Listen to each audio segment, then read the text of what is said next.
Unti-unti nang nakauwi talaga itong si Jovelyn Galieno at pinatunayan lamang niya kung gaano na naging tanga ang mga taong naghihintay sa kanyang pagbabalik.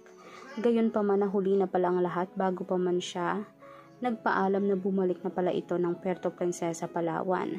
Marami ang nanggigigil at lalo na marami ang naiinis sa kanila.